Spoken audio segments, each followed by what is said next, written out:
Mūsu šodienas tēma ir coachinga pamati, filozofija un kompetences, un arī padalīšos ar tādiem pieciem pavisam praktiskiem rīkiem. Maksimums pusotra stunda ar visiem jautājumiem. Sagatavojiet, pierakstiet, būs arī laiks tos uzdot. Gan par sevi, gan varbūt ir kaut kādas situācijas, kur jūs saprotat, ka coachings varētu noderēt darba vietā. Ko šodien vispār sagaidīt? Ko sagaidīt no šī ieraksta, no šī webināra? Tādas četras lietas. Pirmā lieta, es jums pastāstīšu par 7 uztveres principiem, jo coachinga galvenais rīks ir pats coach. Un patiesībā, ja mēs integrējam vai vismaz mēģinam integrēt šos principus savā ikdienā, tad dzīve paliek tāda, es neteiktu vieglāka, bet līdzsvarotāka. Padalīšos, kas tie ir par principiem, tad pastāstīšu par 6 praktiskām kompetencēm, kas veido coachinga kompetenci, un es teiktu, ka viņas ir vajadzīgas arī labam vadītājam vai cilvēkam, kas miedarbojas ar citiem cilvēkiem ikdienā. Padalīšos ar 5 sarunas soļiem, kas veido coachinga sarunu struktūru, un beigās arī iedošu 5 praktiskus rīkus. 2 aicināšu izmēģināt šeit un pat uz vietas, un 3 paņemt līdzi azotē. Līdz ar to, ja jūs tiešām gribēsiet tā forši pavadīt laiku jēgpilni, tad sagatavojiet arī kādu klādi vai pierakstu lapu, lai varētu iziet cauri piedāvātiem instrumentiem un paņemt sev kādu labu lietu. Sākšu es ar tādu pavisam praktisku lietu, kas ir coachings pēc būtības, un kur man ir iestrūdusi prezentācija. Un aicinu jūs padalīties komentāros, ja jūs esat dzirdējuši šo vārdu, ar ko jums asociējas coachings, kā jūs to saprotat. Jo es ar to nodarbojos ļoti, ļoti sen, kā ļoti, ļoti sen. Tāda varbūt tā skaļi teikts, bet 9, gandrīz 10 gadus esmu šajā tēmā. Sākumā kā students un mēģināju arī integrēt šos instrumentus savā komandā kā vadītāja. Man jāsaka, ļoti ātri redzēju rezultātus. Un tagad es arī strādāju kā coach, kā coachinga apmācību treneris. Un es saprotu, ka šis jēdziens ir tāds, katrs to uztver pa savam. Katrs to uztver pa savam. Un reizēm arī ir tā bēdiņa, varbūt tad, kad nesakrīt tas, ko es gaidu, ar to, kas patiesībā man tiks dots. Jo coachingā ir tādi standarti, kuriem cauri mēs ejam kā coachi vai pašcoachingā. Un te ir tās lietas, gan ko jūs minat, super, gan arī katrai asociācijai, katrai skolai ir sava definīcija. Un tā asociācija, kur ir akreditēts mūsu kurs, ir definīcija sekojoša. Psiholoģiskā atbalsta veids, kas ļauj paaugstināt apzinātības līmeni, atklāt klienta potenciālu, viņam virzoties uz savu mērķi. Un šeit, kā jūs redzat, es pasvītroju tādas 3 lietas. Pirmā lieta - tas ir par apzinātību, jo coachings ir par to, kad es saprotu sevi pirmām kārtām. Es saprotu, kā es pieņemu lēmumus. Es saprotu, kāpēc šeit un tagad es nedaru kaut kādas lietas, vai kādā veidā es spēju sevi motivēt, vai kādi ir mani šķēršļi. Respektīvi, pār pašizpēti un caur šo apzinātības līmeņa celšanu. Otra tāda svarīga lieta - coachings ir par potenciālu, tīri eksperimentam. Un, ja var sevi, tā kā, nevis novērtēt, nav labs vārds, bet pamēģināt sajust savu pilnu bateriju. Un mans enerģijas līmenis, mans potenciāls. Ja pilns potenciāls, kas jums ir 10, un ielieciet čatā, kā jums šķiet, cik daudz no sava potenciāla skalā no 0 līdz 10 jūs izmantojat šobrīd? Te nav pareizi vai nepareizi, vienkārši tāda sajūta, kas ir šobrīd. Ja? Katram ir savs. Kāpēc es teicu, nav pareizi vai nepareizi?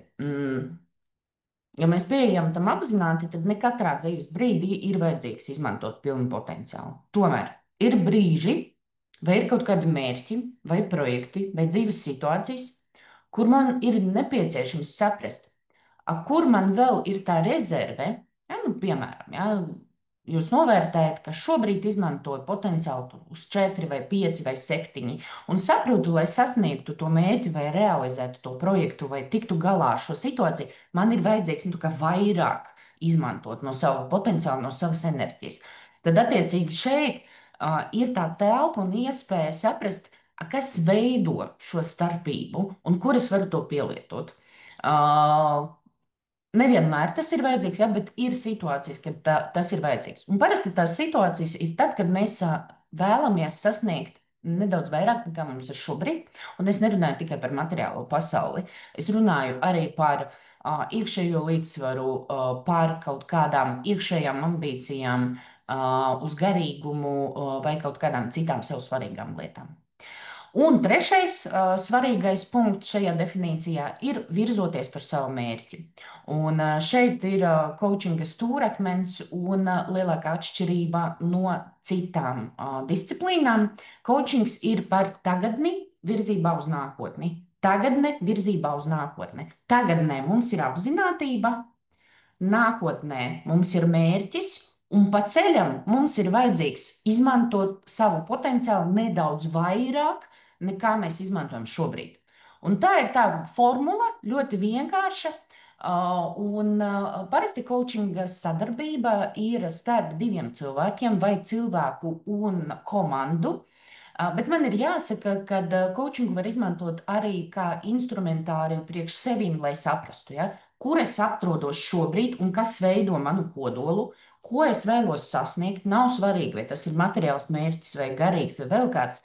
Un kas man ir pa ceļam, ja, kur man ir šī brīža potenciāla līmenis, un kāds man ir vajadzīgs, un kas to veido. Un tas viss notiek nu, tādā struktūrētā, mērķtiecīgā sarunā. Koči mācās diezgan ilgi, lai iemācītos tikt galā ar šo struktūru un pieņemt otru cilvēku tieši tāds, kāds viņš ir. Un tā ir tā lielākā atšķirība no konsultēšanas, terapijas, mentoringa. Mēs neejam uz pagātni, ar ko mani sākumā piesaistīja coachings. Es domāju, ka katram no mums ir kaut kādas dzīves situācijas, nu, man negribētos saukt to par traumām, bet kaut kādas lietas mūsu pagātnē, kas mums nu, sagādāja kaut kādas nepatīkamas emocijas. Tomēr coachings uzskata, ka neskatoties uz to, kas ir bijis manā pagātnē, es tomēr varu virzīties uz priekšu, ja pielieku pietiekami daudz piepūli. Ir, protams, izņēmumi. Izņēmumi ir tad, kad tās ir traumas, kas sastindzina cilvēku vai pavisam bloķē viņu potenciālu. Ja? Tad mēs ejam pie citiem specialistiem. Bet kad coachings varētu būt iederīgs un noderīgs? Tā, kaut kas man te. Uh, tā. Redzat, ja? Pirmām kārtām, kā jau pieminēju, ja, ir kaut kāds mērķis. Un ziniet, kas ir interesanti? Reizēm mērķis ir nolūka veidolā. Gribu kļūt labs vadītājs, vai vēlos labi justies savā dzīvē, vai vēlos būt laimīgs. Ko tieši tas nozīmē? Tur būs absolūti katram savs. Un man ir jāsaka, ka es ikdienā vairāk strādāju ar vadītājiem. Un katram otram vadītājam patiesībā ir mērķis, gribu kļūt par labāku vadītāju. Es šobrīd vienkāršoju, bet nu, tas nolūks ir šāds. Un reizēm aiziet līdz pat 40, 45 minūtēm, reizēm pat uz otru sesiju pārtikt. Vispār, ko tas nozīmē? Ko tas nozīmē? Kā tas izpaužās? Kādos kritērijos? Nolūku pārvērst par mērķi, tā ir vesela māksla. Un tad, kad es patiešām saprotu, ko es vēlos realizēt, tad pārējais jau ir tehniski darīšanas vaina. Ja? Tad, lai sasniegtu kaut kādus savus mērķus, bet sākumā mums viņi ir jānosaka. Lai vadītu kaut kādas pārmaiņas, gan komandā, viena no tādām fāzēm, kas ir pie jebkurām pārmaiņām, pie jebkurām lietām, kas notiek mums apkārt, ir viena fāze, tā ir pretestība. Jā, pretestība komandai nepatīk, cilvēkiem nepatīk, un tad, attiecīgi, šeit var būt coach vai cilvēks no malas, kas nav iesaistīts šajā sistēmā, kas nav iesaistīts emocionāli, un viņš caur savām zināšanām, ar metodēm, caur uzklausīšanu var palīdzēt cilvēkiem iet tālāk. Prasmju attīstība. Gribu iemācīties tur pārliecinoši uzstāties, ja? Vai vēlos novadīt kaut kādu ražanu un tādu pārliecinošu pārunas sarunas, vai vēlos attīstīt savas deleģēšanas prasmes. Šeit arī būtu tā telpa, kur vērsties pie koča. Lēmumu pieņemšana. It īpaši, ziniet, tos lēmumus, kas maina nākotni. Mainīt darbu vai nemainīt, pārvākties uz citu valsti vai nepārvākties. Nu jā, zinātnieki saka, ka mūsu smadzenes patiesībā jau sen ir pieņemušas lēmumu, un pie šī brīža tehnoloģijām ir izpētīts, ka cilvēks apzinās savu lēmumu vai apzinās to, ko viņš saka, kaut kādas tur milisekundes vēlāk nekā smadzenes to ir sapratušas, bet reizēm ir vajadzīga saruna un tāds atbalsta plecs, ar kuru izrunāt, lai saprastu savu jau pieņemto lēmumu. Vai arī situācijās, kad nu, tu tiešām 50 uz 50 tomēr izvērtēt, ja, kurš lēmums būtu svarīgs. Ir tīpaši tas notiek, ja neviens no lēmumiem nepatīk. Kā mēs zinām, nav tā, ka izējas nav, izēja vienmēr ir, tikai reizēm mums tā izēja nepatīk. Ja? Un tad šeit, attiecīgi, var sarunā izvērtēt, kas ir priekš maniem pieņemamāks rezultāts. Katrīna, atbildu uz jautājumu, jā, būs rīt, būs ieraksts. Potenciāla atklāšana, jā, jau pieminēju, jūs likāt, piemēram, 4 no 10 vai 5 no 10. Kas veido manu pārpalikumu? Tas, kas šobrīd netiek izmantots. Te es teiktu, arī šobrīd es diezgan daudz saskāros. Es gan nestrādāju šiem jautājumiem, man ir kolēģi, kas vairāk iedziļinās tajā. Šobrīd ir tāda tendence, kad cilvēki ap 35, 40, 45 gadi, viņi sāk domāt, ne visi, ja, bet diezgan, manā burbulī diezgan, vai es esmu tajā vietā, kur es gribu būt, tajā darbā, ko es gribu būt, vai es tiešām daru to, ko es gribu darīt. Ja? Un ļoti bieži atbildi ir nē, bet ko tieši vietā es nezinu. Un tad ir koči, kas specializēs karjeras virzienā, kas palīdz apzināties šos slēptos talantus, spējas, iespējas un padomāt, kā šo potenciālu izmantot. Katram no mums ir talanti. Es kaut kā agrāk domāju, ka man talantu nav. Es nemāku kaut ko baigi darīt ar rokām vai kaut ko tādu paliekošu realizēt, bet tad es sapratu, ka nē, talanti ir visiem. Un mans, piemēram, talants lielākais ir organizēt lietas un cilvēkus mērķa virzienā. Ierakstiet čatā, kādi jums, jūsuprāt, ir talanti. Tie nav obligāti tur zīmēt, rakstīt, bet varbūt arī. Ja? Bet varbūt jums ir kaut kāds talants, kas ir tāds iekšējais no iepriekšējās pieredzes, vai vienkārši varbūt lietas, kas jums ļoti, ļoti labi padodas. Es tikmēr turpināšu iekšējo resursu meklēšanu. Tad, kad es zinu, ko es gribu, ja, reizēm tas ir visgrūtākais saprast, ko es vispār gribu. Kur man atrast tos iekšējos resursus? Jo coachingā viens no pamatpieņēmumiem ir, cilvēkam jau ir visi iekšējie resursi, lai sasniegtu jebko, ko viņš vēlās. Jautājums ir laikā, piepūlē un tā tālāk. Un tie iekšējie resursi, viņi var būt dažādi. Es vēl šodien vienā brīdī tam pieskaršos. Un atkal tas pats talants, viņš var būt arī resurss. Ja, un, piemēram, jūs ierakstījāt fantastiski iedvesmojoši talanti, gan citu cilvēku uzklausīšanā, gan sadzirdēšana, palīdzēšana, komunikācija. Rekrutējums raksta, ka man ir daudz talants un grūti viņus visus izmantot. Ja?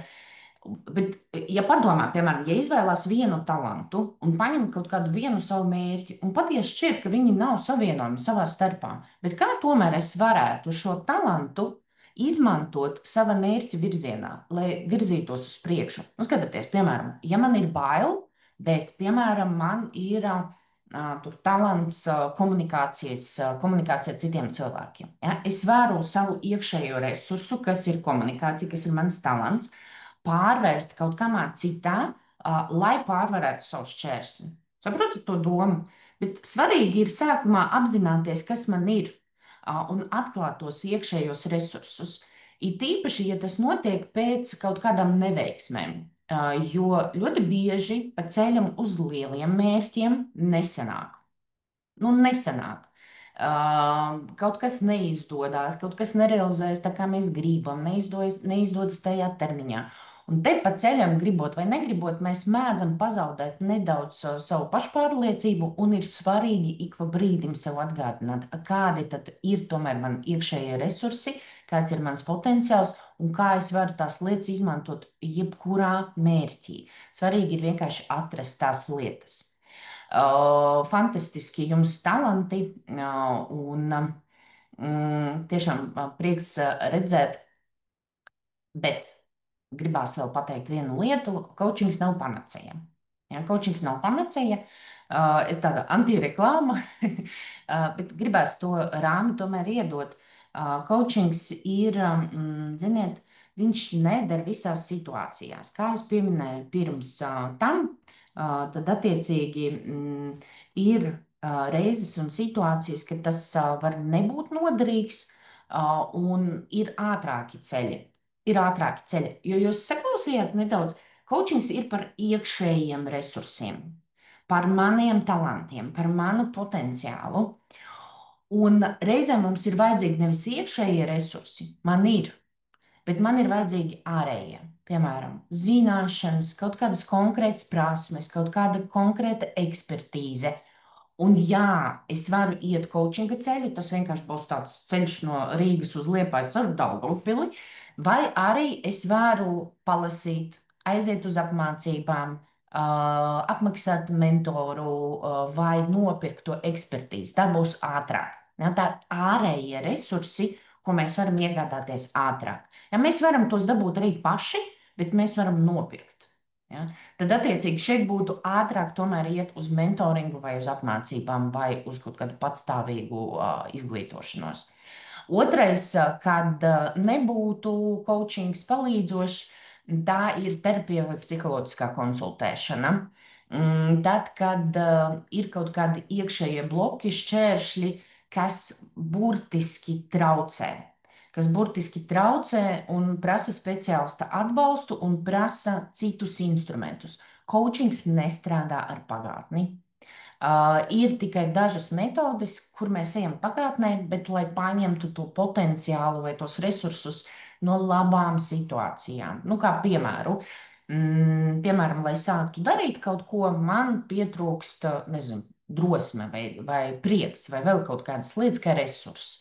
Un es varu iedomāties kaut kādu situāciju, kur man šī drosme vai prieks ir bijis. Es varu vizualizēt sevi tajā momentā un kā, iedzīvināties, iemiesoties un atgriezties uz tagadni. Tādā veidā paņemot to resursu no tās situācijas uz tagadni, vai arī padomāt, kas man jau izdevās, kaut kas līdzīgs, ko es toreiz darīju, sarakstīt tās darbības, kāpēc man izdevās, pateicoties kam, un padomāt, kā es varu attiecināt šo uz šī brīža situāciju. Tie ir principā vienīgie izņēmumi, kad mēs ejam pagātnē. Viss, kas ir par pagātni, tas tomēr ir uz terapiju, uz psiholoģisko konsultēšanu. Ja ir vajadzīgs, tur vienkārši ātrāk palīdzēs. Jo coachings ir par mērķiem. Vēl viena lieta, kuru šeit man gribētos pieminēt, coachings ir par iešanu uz priekšu. Lai iet uz priekšu, ir vajadzīga enerģija. Un reizēm cilvēki atnāk uz sesijām vai uz procesu izdeguši vai depresijā. Nu, klīniskajā depresijā cilvēkam enerģijas nav. Viņš patērē visu savu enerģiju, lai uzturētu savu dzīvību.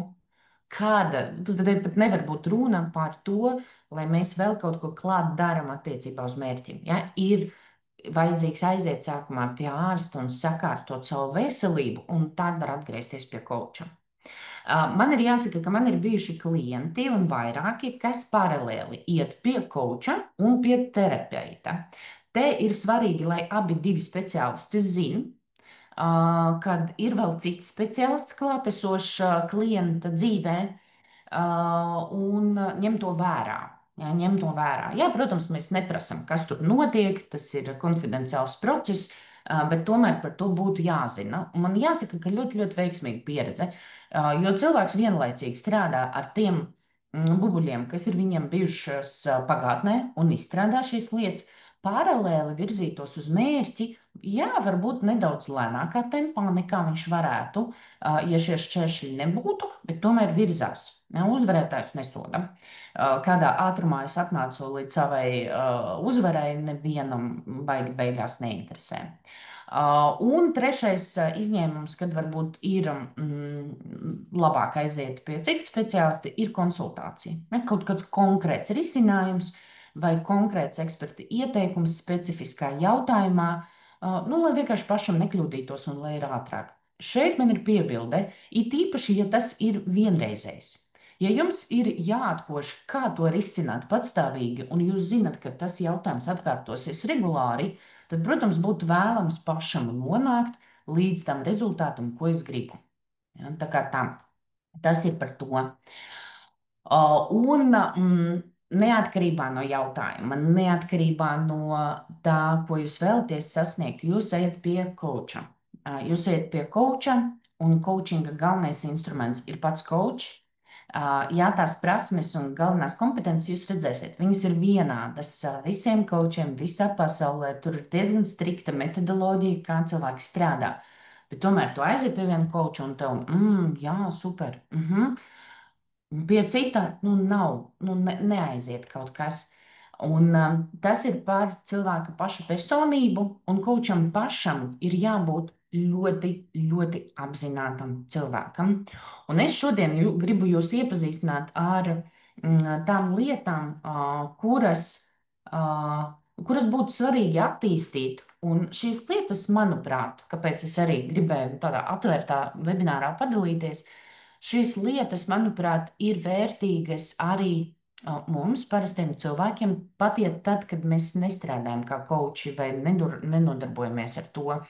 Jo šie principi, ja tādas prizmas, palīdz mums saskatīt pasauli tādu, kāda viņa ir, vai vismaz tuvāk tam, kāda viņa ir, un mazāk varbūt emocionēt par kaut kādām lietām un uztvert to vienkāršāk un vieglāk. Bet solis pa solim. Pirmais princips. Pirmais princips - katrs cilvēks ir unikāls. Katrs cilvēks ir unikāls un ar katru cilvēku viss ir kārtībā. Kāpēc es kā metaforu liku zvērus? Jo ar zvēriem kaut kā vieglāk saprast. Žirafe, laps, tur zaķītis, mērķis. Mēs redzam, ka viņi ir ļoti dažādi. Mēs saprotam, ka katram no viņiem ir sava dzīves pieredze, savs dzīves garums, savas priekšrocības, savi trūkumi, savi talanti.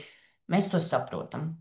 Un neskapēc, tad, kad mēs skatāmies uz citiem cilvēkiem, neskatoties uz to, ka mums ir dažāda acu krāsa, matu krāsa, dzimumi un tā tālāk, neskapēc mēs visu laiku skatāmies caur savu prizmu. Un šeit ir tas unikālais redzējums, ka skatoties uz cilvēku, es uzreiz pieņemu, ka es viņu nepazīstu, es viņu nesaprotu, un es izpētu, kā ir otra cilvēka acīm. It tīpaši tas ļoti, ļoti labi strādā ar ļoti tuviem un pazīstamiem cilvēkiem. Ģimenē, piemēram, partneri ilgus laikus dzīvo kopā vai kolektīvā, komandā. Šķiet, ka mēs esam kā viens veselums. Patiesībā tā nav. Katram no mums ir sava prizma, katram ir sava pieredze, savi tarakāni, savi, nezinu, tauriņi. Un ir vērts šo respektēt. Jo pirmām kārtām šī pieeja un šī prizma viņam palīdz mums ieraudzīt pasauli krāsaināku, iegūt vairāk ideju, skatījumus un iespējas, un otrām kārtām palīdz izvairīties no vilšanās. No vilšanās, tad, kad es uzreiz gāju ar pieņēmumu, ka, ej, es jau zinu, ko viņš vai viņa domā. Ja, nē, mēs izpētam, un koča uzdevums, ja tas ir coachinga process, ir redzēt šī cilvēka unikalitāti un saprast, ka man ir jāizpēta, kāds tas cilvēks patiesībā ir, lai saprastu viņa veidus, kā šis cilvēks sevi motivē vai demotivē, kāpēc viņam šīs lietas ir svarīgas. Un te katram var būt savs. Uztaisim eksperimentu, nu, piemēram. Ko tādu varētu paņemt? Nezinu, gribu miljonu, varbūt, ja? Gribu miljonu. Priekš kam jums vajadzētu miljonu? Ierakstiet lūdzu čatā. Kāpēc? Kāpēc jums vajadzīgs miljons? Un te pat ja atbildes, un paskatieties vienkārši uzmanīgi, pat ja atbildes būs diezgan līdzīgas, tur vienalga ir kaut kāda nianse. Un ir vērts iedziļināties, un ir vērts paskatīties, un nepieņemt ar savu prizmu. Jā, un skatieties, piemēram, Kristi raksta, lai es varētu gleznot, bet tā Zinaīdē un Kristīnai it kā ceļot. Jā, it kā vārds ir viens tas pats, bet atkal tā ceļošana kā vārds katram no mums var būt ļoti, ļoti dažāds. Ceļošana var nest prieku, var nest pavisam neprieku. Tas Sestdien atgriezos no tāda mini pārgājiena. Es sapratu, ka man kalni patīk skatīties no lejas. Ot, nevelciet man kalnā, ne, es vēl varu uzkāpt, bet nokāpt es tiešām negribu. Man lūdzu, nevediet tur. Ja? Un atkal, katram būs savs. Ot, Kristīna raksta, man vispār nevajag miljonu. Ja? Un viss, un te katram būs savs. Mēs vienkārši bez saviem pieņēmumiem, nemēģinot otru cilvēku salabot. Un tā ir tāda bēda mūsdienās, kad mēs gribam salabot cilvēku, mēs dodam tos padomus, mēs mēģinām standartizēt cilvēkus, bet tas nav iespējams.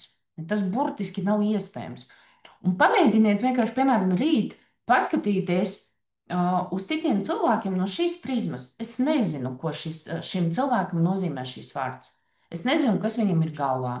Ar viņu viss ir kārtībā, ar mani viss ir kārtībā. Ja? Man nav vajadzības labot to cilvēku, līdz ar to man nav vajadzības dot padomus, jo mans padoms nederēs viņam. Šai bildē ir arī priekštecis. Žirafe stāv ūdenī, tagad iedomājieties, žirafe stāv ūdenī šādi un saka, nāciet, nāciet, šeit nemaz nav dziļi. Ja, un tagad iedomājieties, zaķīts vai tur lapsiņa ieies tajā ūdenī un noslīgs. Vai otrādi stāvēs zaķīts ūdenī un teiks, nāciet, nāciet, šeit ir tieši labi. Ja, un ienāks žirafa iekšā, kas tas tāds? Ja, nav jāstandartizē. Ja, nav jāstandartizē. Līdz ar to šeit pamēģiniet vienkārši paskatīties no šīs skatu punkta. Otrais tāds prizmats, ar kuru paskatīties. Klientam, jeb cilvēkam, ja mēs runājam par komunikāciju savstarpējo ikdienā, jau ir visi nepieciešamie resursi. Coach ļoti bieži ir cilvēks, kas tic savam klientam daudz vairāk nekā klients tic sev. Un šī ticība ir fantastiska. Ir pētījums bijis skolā, tur 60. un 70. gados psihologi diezgan daudz ņirgājās par bērniem, un bija tāds pētījums. Klase, absolūti, daudz maz vidēji līmenis izglītībā sadalīt divās daļās. Un par vienu daļu no skolēniem, studentiem teica, nevis studentiem, skolotājiem teica, ziniet, viņi, galīgi garām.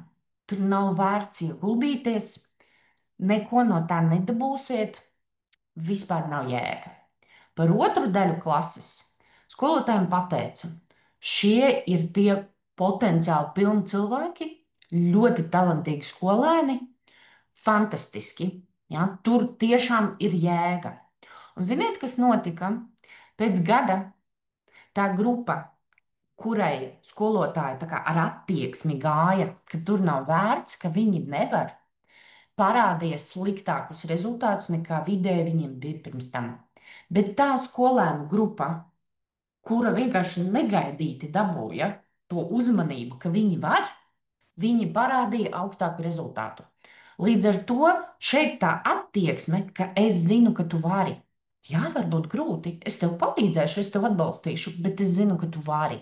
Ja? Un tā, ziniet, viņam tik ļoti palīdz, tik ļoti piesaista cilvēku, jo beidzot viņam kāds notic. Ja? Jo beidzot viņam kāds notic. Es, kad strādāju kā vadītāja, es šo prizmu tiešām centos ļoti, ļoti izkopt sevī, jo tas iedod ļoti lielu iedvesmu komandai. Es zinu, ka būs grūti, bet tu tiksi galā. Ja būs nepieciešams, es tevi atbalstīšu, bet tu tiksi galā. Un tas palīdzēja cilvēkiem nepadoties kaut kādās lietās, jo mēs sevi apšaubam nu, diezgan regulāri ik pa brīdim. Ja? Un atkal. Uh, Šeit koča loma, ja mēs runājam par coachinga procesu, ir palīdzēt cilvēkam atklāt un aktivizēt, kas te viņam jau ir. Skatieties, jūs šodien jau paspējāt paskatīties, kāds ir mans talants. Ja, un tad, attiecīgi, vienkārši elementārs jautājums, pat bez kaut kādas saistes ar kaut kādu jautājumu vai, nezinu, kontekstu. Uh, Bet, ja mēs vēl arī uzdotu papildus jautājumus, kā to piesaistīt, kā to nomainīt, kā varbūt stiprināt savas stiprās puses, kā var attīstīt sevi radošumu motivāciju kā resursu ceļā uz mērķiem. Tā kā skatījums uz cilvēkiem, ka viņi var. Un ka nav svarīgi tas starta punkts. Nu, skaidrs, ka mums ir dažādi starta punkti, dažāda izglītība, dažāda, nezinu, bērnība, dzīves pieredze, darba pieredze. Tomēr, neatkarībā no tā, kāds ir mans punkts, mēs visi varam sasniegt to, ko mēs vēlamies. Vienkārši kādam būs vajadzīga lielāka piepūle, kādam mazāka, bet tomēr mēs to varam izdarīt. Tā kā ļoti, ļoti tāds iedvesmojošs šis princips. Pamēģiniet paskatīties uz saviem apkārtējiem caur šo. Nākamais princips, ar kuru gribēju padalīties, ir par neapzināto. Neapzināto. Tiešām mums tur galvā viss kaut kas notiek, un tas neapzinātais nav mūsu pretinieks vai nav kaut kāds biedrs, bet tas ir mūsu sabiedrotais. Tiešām, es lasīju tur vienā brīdī, es aizrāvos ar, ir tāds Kurpatovs psihologs, viņš sarakstīja ļoti daudz grāmatas un tādas uz pētījumiem balstītas, un citus arī rakstnieks lasīja. Tad man vienā brīdī pat bija, nu, tāda, ziniet, tāda bēda, kur es, nu, tāda sajūta, ka smadzenes vada mani, nevis es vadu smadzenes. Un, nu, šobrīd, nu, tā zinātnieki saka, ja, ka mums tie procesi kaut kad notiek, vienkārši nevienmēr mēs viņus apzināmies. Kopumā ikdienā mums ļoti, ļoti daudz domu, un viss kaut kas notiek galvā, vienkārši mēs ne visu apzināmies. Un coachingā, caur sarunām, caur jautājumiem, caur instrumentiem, mēs paceļam no neapzinātā uz apzināto līmeni. Tādā veidā, apējot šos šķēršļus vai iemācoties, kur vēl ir mūsu talanti, kur vēl ir mūsu resursi. Un coach to dara caur jautājumiem, caur metaforām, caur asociācijām, caur kalibrēšanu, jeb informācijas lasīšanu no ķermeņa. Ļoti daudz informācijas mēs patiesībā nododam nevis ar vārdiem, bet ar ķermeni. Un tad, attiecīgi, koči mācās diezgan ilgi, lai saprastu un uztvertu šos ķermeniskos signālus, ko mums raida mūsu zemapziņa. Un šādā veidā vienkārši nospoguļojot atsevišķi, mēs atkal varam kaut ko ieraudzīt. Tā kā koči ir apmācīti palīdzēt cilvēkam apzināt to, ko viņš neapzinās. Viņš to zina. Vienkārši tas nav pacelts tādā apzinātā stāvoklī. Nu, varbūt, piemēram, tad, kad mēs runājam par valodas zināšanām, mēs runājam par aktīvu un par neaktīvu valodu. Skatieties, mēs varam tur aktīvajā valodā varbūt, piemēram, 1500 vārdu, bet Tas ir tas, kā mēs varam apzināti runāt. Bet, piemēram, klausoties kādu citu cilvēku vai klausoties televīziju, es saprotu, ka, šo vārdu es arī zinu, bet es neesmu viņu lietojusi vai nelietoju. Bet vot tad, kad man tagad saka, es zinu, kas tas ir, un es varu izmantot šo vārdu. Vot kaut kāds līdzīgs process sanāk. Ja? Es patiesībā zinu divreiz vairāk vārdu, nekā es lietoju ikdienā. Līdz ar to es vienkārši no zemapziņas, no tās neaktīvās atmiņas, es izvelku laukā to, kas man ir nepieciešams, lai sasniegtu manu mērķi. Tāds, tāds varbūt piemērs, lai saprastu, kā tas strādā. Ceturtais princips. Un šis vispār ir fantastisks, un ar viņu iet visgrūtāk. Man ir jāsaka, aiz katras rīcības ir pozitīvs nolūks. Ja. Pamēģiniet padomāt kaut kādu situāciju savā dzīvē. Nezinu, jūs kādu aizvainojāt vai reaģējāt kaut kā dīvaini, par ko pēc tam bija pašam vai pašai kauns, vai kaut ko izdarījāt tādu, kur pēc tam, kas tas bija? Es neprasu jūs rakstīt to situāciju, bet es palūkšu jūs ierakstīt čatā, kāds jums šķiet tajā konkrētajā situācijā bija jūsu pozitīvais nolūks attiecībā uz sevi. Mēs vienmēr to pozitīvo nolūku sev. Ja, pamēģiniet padomāt kaut kādu situāciju un ierakstiet čatā. Kāds bijis jūsu pozitīvais nolūks? Ja, situācijā, kur jūs rīkojāties, varbūt citu cilvēku acīm atžgārni vai pat nepieņemami. Ja, un rekortons raksta, glābt savu dzīvību. Ja, un tiešām nolūki var būt dažādi. Ja man būtu nepieciešams sadalīt kaut kādās grupās, tad tādi trīs visbiežākie - aizsardzība.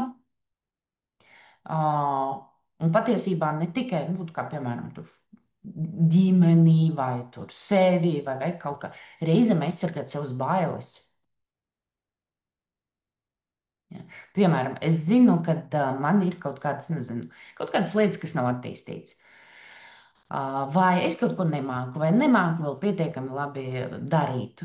Kolektīvos ļoti bieži redz. Ja, cilvēkam norāda uz nepilnībām, uz to, ka tas netika izdarīts labi, piemēram, kaut kāda kritiskā atgriezeniskā saite. Un cilvēks sāk uzbrukt pretī. Ja, sāku, ko tu tur, vai vispār? Patiesībā nolūks jau ir pozitīvs. Viņš aizsargā sevi no bailēm, no nedrošības. Ja, un no tāda skatu punkta paskatīties, man nevienmēr jāatzīstās, tas izdodas, bet es ļoti cenšos un pārsvarā man sanāk. Ja kaut kas tiek vērsts pret mani, vai pret kādu citu cilvēku, kaut kas negatīvs vai kaut kādā atžgārnā veidā, es mēģinu vienmēr pirms reaģēt, uzdot sev jautājumu, ko patiesībā cilvēks vēlas panākt. Un tad, kad es saprotu vai pieņēmu, ko tas cilvēks gribētu sasniegt šajā konkrētajā situācijā, es varu nevis reaģēt uz veidu, kā viņš to dara, bet piedāvāt caur jautājumiem, caur savu attieksmi, caur savu reakciju kaut kādu citu veidu, kā to izdarīt. Jo nolūks jau ir labs.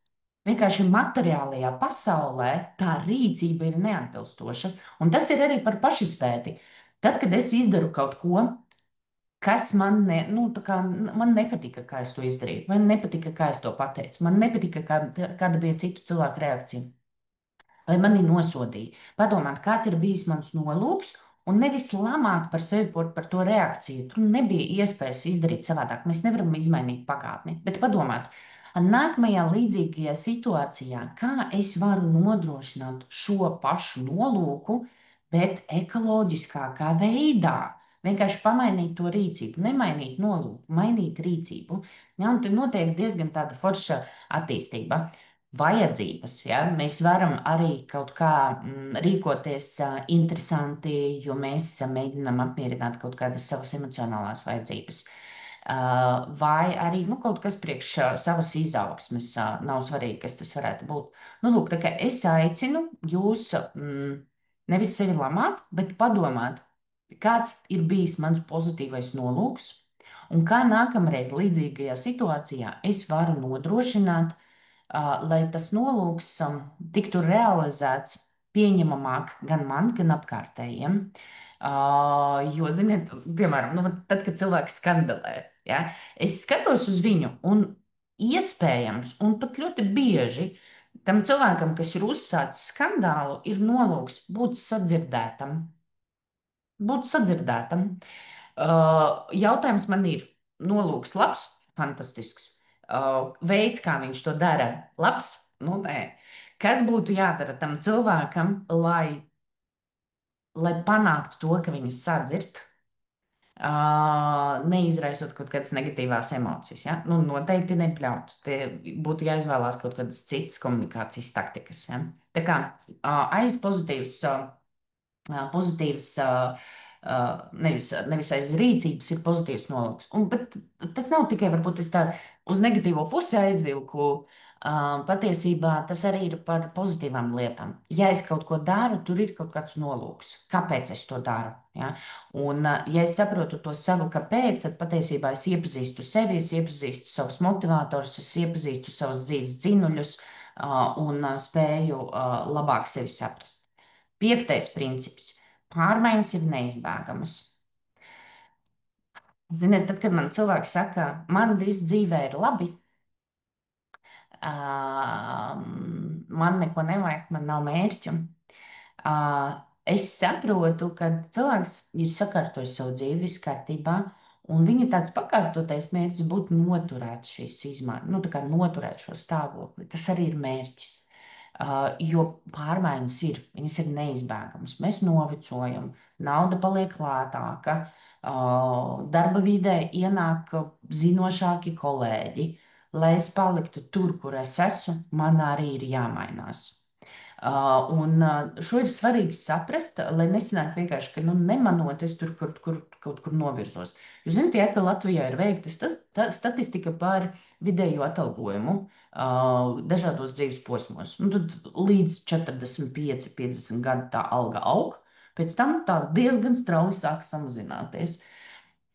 55 gados, piedodiet, cilvēks ir nu, sava viedumā, apgājā, nu, 60 gados. Nu, demence vēl nav, un vēl tālu. Ja, kāpēc? Jo es pieļauju, ka vienā brīdī cilvēks vienkārši ir piemirsis, ka mainos es, mainās apkārtne, un es apstājos. Līdz ar to pašizglītošanās darbs pie savas veselības tas arī ir.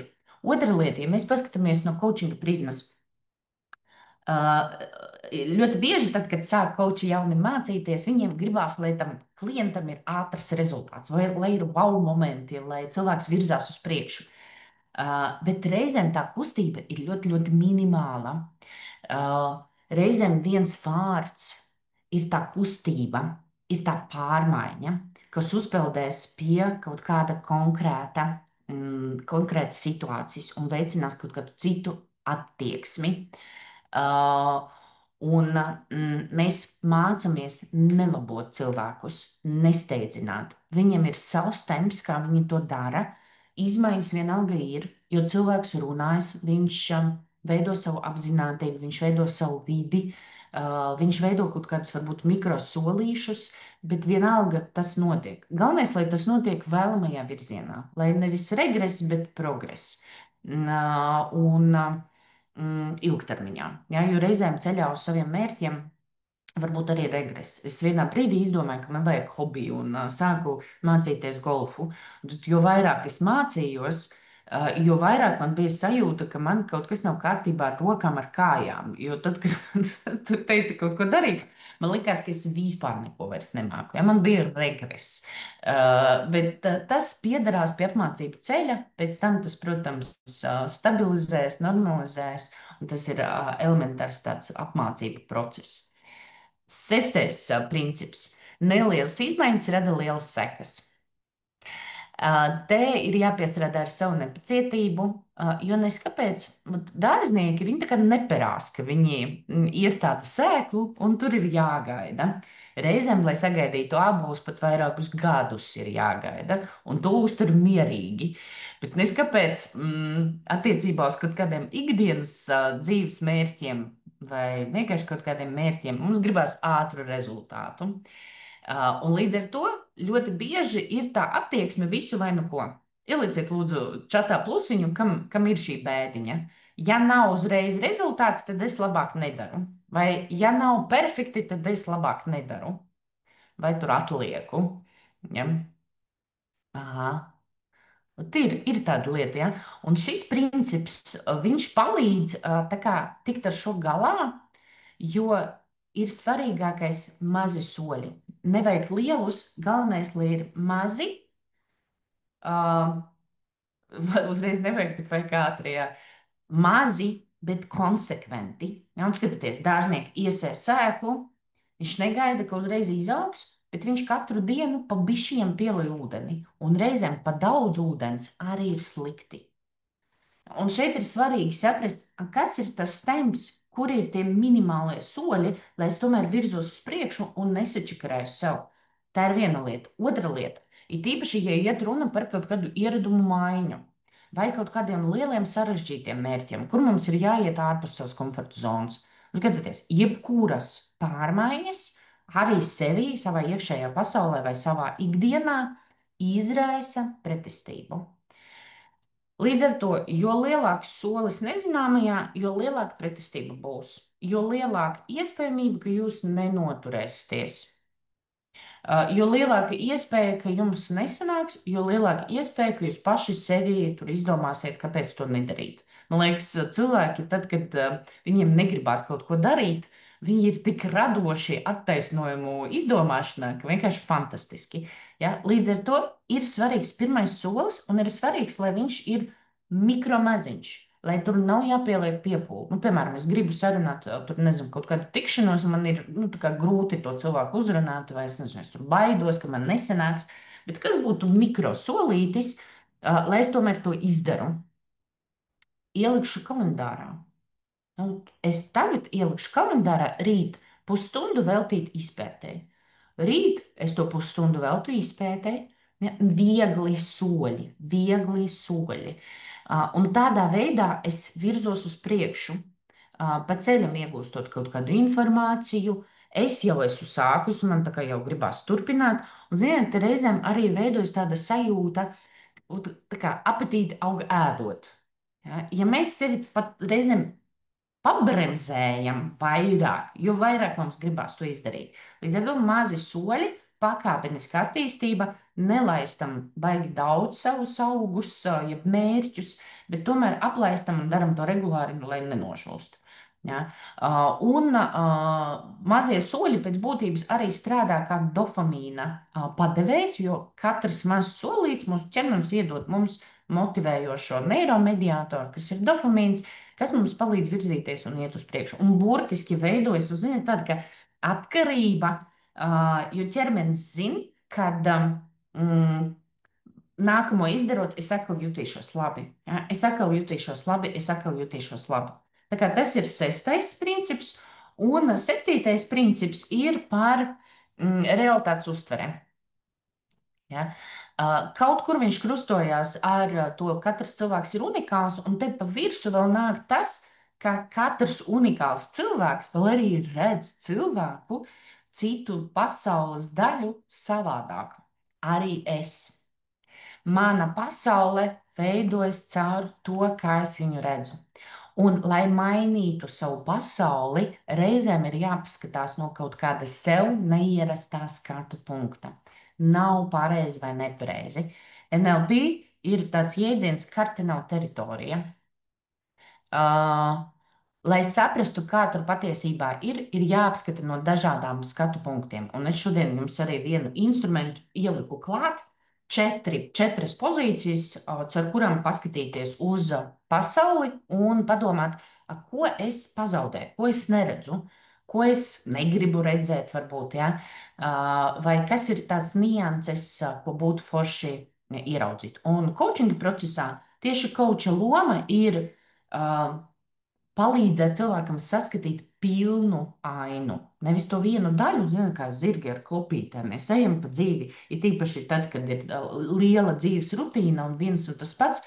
Nu, mēs tā sākam ļoti, ļoti automātiski kaut kādas lietas darīt. Un tieši kočs izsit no šīs automātikas caur jautājumiem, caur instrumentiem un palīdz paplašināt mūsu skatījumu uz pasauli. Un kā tikai mēs atveram vai paplašinam to skatījumu, paverās iespējas. Pasaulē iespēju ir milzīgi daudz. Jautājums ir, vai mēs viņus redzam. Ja? Un tieši coachinga process ir tas process, kur es varu apstāties, izkāpt no savas rutīnas un paskatīties, kas vēl ir tas, ko es neredzu vai varētu izmantot. Ielieciet, lūdzu, čatā, kurš no skatu punktiem jums, nu, varbūt šobrīd vairāk norezonēja vai uzrunāja. Kas mums tur bija, parādīšu vēlreiz. Tā, tā arī kur. Pirmais bija par cilvēku unikalitāti, ja, to spēju saskatīt, ka mēs esam tomēr dažādi. Otrais par tādu ticību citiem cilvēkiem, ka viņš var vai viņa var. Arī es varu, ja gribu. Neapzinātais sabiedrotais, nevis pretinieks. Ja, mēs nevis slēpjamies no kaut kādām lietām, bet mēģinām tieši saskatīt, kas ir vēl mūsu azotē. Pozitīvais nolūks aiz katras rīcības. Ja? Neskatoties uz tā, kā cilvēks saka vai kā viņš reaģē, mēs meklējam to pozitīvo nolūku. Pārmaiņas ir neizbēgamas. Ja? Tā, tas visu laiku notiek kustība, jautājums uz kurieni. Un nelielas izmaiņas rada lielas sekas. Un septītais bija par to, ka mūsu pasaule un kā mēs viņu redzam, ir atkarīgi no tā, no kāda skatu punkta mēs viņu redzam. Ļoti dažādi. Ja. Super. Es aicinu jūs šonadēļ, nākamnedēļ vienkārši tiešām šo prizmu pamēģināt paskatīties un padomāt, kas mainās jūsu realitātē, kas mainās jūsu attieksmē, tad, kad jūs sākat caur tādu paplašinātu prizmu to skatīties. Ja? Nevis šauri, bet paplašinātu. Jo attieksme ir coachinga pamats. Bet bez šīs attieksmes vienkārši nesanāks palīdzēt otram cilvēkam, vai nesanāks atbalstīt viņu, vai gribēsies viņu glābt, vai gribēsies dot padomus. Coachings nav par padomiem. Coachingā padomus nedod. Coachingā palīdz cilvēkam pašam sameklēt un atklāt savus lietas un savas iespējas. Tā kā uztvere ir pamats. Lai pats process ir kvalitatīvs, ir nepieciešams arī vēl papildus lietas. Pirmā lieta ir kontakts. Ir jāspēj izveidot diezgan dziļu un autentisku tādu saikni starp cilvēku, kuru varbūt es redzu pirmo reizi. Jo tad, kad cilvēks man neusticās, viņš sāk ieņemt to aizsardzības pozīciju. Par kādu zemapziņu mēs varam te runāt? Reizēm tie pozitīvie nolūki ir tādi, ka es pats sev nekad neesmu bijusi teikusi. Jā, vai tā rīcība, kā es izveidoju, vai tās tieši čēršļi vai akmeņi, es pats sev neuzdrošinos reizēm kaut kādas tādas lietas verbalizēt. Kur nu vēl citam svešam cilvēkam, ja, kontakts. Tas rada drošu telpu izpētei, izaugsmei un godīgumam. Un kopā ar to uztveri es tevi nevērtēju. Es zinu, ka tu esi unikāls. Es zinu, ka tu vari. Es zinu, ka tev jau viss ir nepieciešamais. Ja? Tas iedod tādu telpu cilvēkam, kur tiešām notiek brīnumi. Bija viena tāda mums sirsnīgs ļoti izlaidums. Mēs coachinga apmācībās ļoti daudz praktizējam. Tiešām mēs mācāmies uz sevīm. Un viens students, viņš izlaidumā teica, ziniet, kolēģi, man šķiet, ka jūs mani pazīstat šobrīd labāk nekā mana ģimene. Ja jau mēs pat ģimenei reizēm nesakām kaut kādas lietas, nezinu, mēģinot pasargāt, vai tur nevietā tas šķiet, vai vēl kaut kas. Un varēja viņš atklāties, pateicoties tam, ka bija izveidota kontakts. Kontakts atkal savukārt nebūs iespējams, ja es jūtu, ka tas cilvēks nav klātesošs. Ja? Un jums gribās runāt ar cilvēku, kurš, nezinu, sēž telefonā, vai var redzēt, ka šobrīd domā par to, ko ēdīs vakariņās, vai kaut ko domā. Ja? Respektīvi, nav klātesoši ar jums. Pilnīga koncentrēšanās uz brīdi un uz to cilvēku, ar kuru es esmu. Skatīšanās uz viņu, skatīšanās acīs, bez novēršanās. Man jāsaka, ka klātbūtne vispār ir diezgan mirstoša prasme. Cilvēki zaudē iespēju saglabāt fokusu. Diemžēl, ja, tur sociālajie tīkli un viss dzīves ātrums tur to prasmi iedragā. Un reizēm ir grūti. Ja? Vidējā coaching sesija un saruna ilgst plus mīnus stundu. Stundu noturēt klātesamību vai būt klātesošam sapulcē. Ja? Tas ir tiešām super spēja, kuru var attīstīt, trenējoties un var paplašināt. Ceturtais ir izpēte. Nu, ja es uzreiz eju ar šo attieksmi, tas otrs cilvēks ir unikāls. Es nezinu, ar kuru prīmumu viņš skatās uz savu pasauli. Es nezinu, ko viņš redz, ar kuru tur, kā viņš to visu saskata. Tad es, ja es neeju ar pieņēmumu, ka es zinu, tad es eju ar izpēti. Ja caur izpēti. Es izpētu, bet tam otram cilvēkam tas bonus ir, ka viņš verbalizē un caur šo izceļ no zemapziņas uz apziņu lietas, kas veido viņa ikdienu. Ja, respektīvi, mēs tā ļoti, ļoti labi izpētam, kas ir punkts A, no kur mēs vēlamies virzīties. Plus mēs izpētam, kas ir tas punkts B, uz kuru tas cilvēks vēlās virzīties. Un pa vidu ir tas potenciāls un modelēšana. Reizēm tie soļi ir zināmi, un tur ir ļoti vienkārši. Es vienkārši zinu, kas man ir jāizdara, man ir jāsaplāno, kā to izdarīt, lai ir maziem soļiem, lai es varu ielikt to savā aizņemtajā ikdienā, varbūt no kaut kā atteikties, varbūt pārskatīt prioritātes. Reizēm es nezinu, kā to realizēt, un tad mēs ejam atkal maziem soļiem, kas ir tuvākais, ko es varu izdarīt, un te ir dažādas modelēšanas. Šeit gan dažādi rīki, radošuma tehnikas, šeit ir dažādi skatu punkta maiņi. Cilvēks vienkārši savāc tādu veidu, kā iespēju krātuvīti, ko viņš var izmantot pēc tam. Pēc tam. Un kā jūs saprotat, lai visu šo realizētu, ir nepieciešamas kompetences. Ja, un tās ir tās 6 kompetences. Vispār kopumā kompetences ir vairāk. Es tādas 6 pamata kompetences gribēju šodien parādīt. Pirmā ir aktīvā klausīšanās. Ja, tur ir gan klātesamība, gan arī tas kontakts, bet spēja dzirdēt ne tikai to, ko cilvēks saka, bet arī to, kas ir aiz vārdiem. Emocijas, bailes, vēlmes, pretrunas. Aktīvā klausīšanās nav tikai ar ausīm. Aktīvā klausīšanās ir ar acīm. Es skatos, ko saka tā otra cilvēka ķermenis. Man, piemēram, seja ir ļoti runātīga. Man kolēģi vienreiz pārmeta. Mēs sēdējām sapulcē. Es pat neko neteicu, bet man kolēģi pēc sapulces jautāja, nu, cik es saprotu, mēs ar šo aģentūru nestrādāsim. Es tādu, nu, tā kā man acīm redzot, šeit līnija kaut kur skrēja, kad viņi, nu, tā kā neapmierina. Ja. Skatāmies, ja, skatāmies, un aktīvā klausīšanās ir tiešām par tādiem vairākiem līmeņiem. Vārdos cilvēki izsaka ļoti maz. Ja, patiesībā lielākā daļa ir tieši caur skatīšanos, caur acīm un arī caur empātiju. Ja. Limbiskā sistēma, jeb emocionālā sistēma, ir atvērtā sistēma.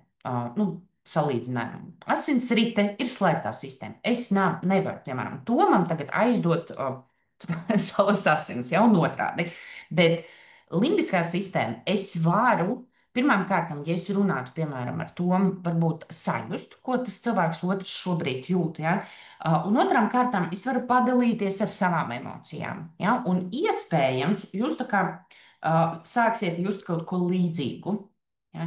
Līdz ar to mēs pieslēdzam arī empātiju. Spēcīgie jautājumi. Tad, kad es esmu klātesošs, es dzirdu patiesībā, kas ir tas, ko man cilvēks saka aiz tiem vārdiem, kas tur skan. Un ja es tiešām dzirdu, tad uzdodot spēcīgus jautājumus uz šiem vārdiem, tur var pavērties vienkārši milzīgs kvantums ar informāciju. Plus spēcīgi jautājumi reizēm ir no modeļiem. Ja? Coachings, it īpaši tad, kad jaunie koči mācās, viņi mācās tā strukturēti iet cauri sarunai, lai nekur neaizplūstu. Un katram modulim tur arī ir savi konkrēti jautājumi, ko varētu uzdot. Refleksija.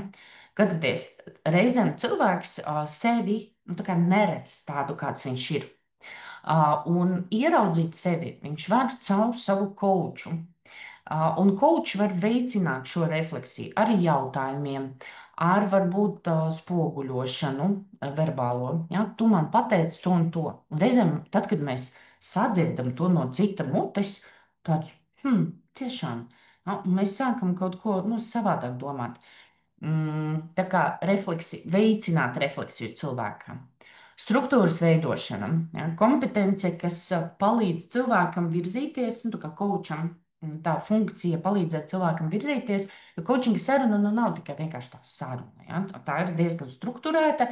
Mēs ejam cauri konkrētiem soļiem, lai cilvēks nonāktu līdz rezultātam, kāds viņam mērķis nebūtu. Ja, un, tās struktūras var būt dažādas. Tāda viena no populārākām, es jums parādīšu nākamajā slaidā.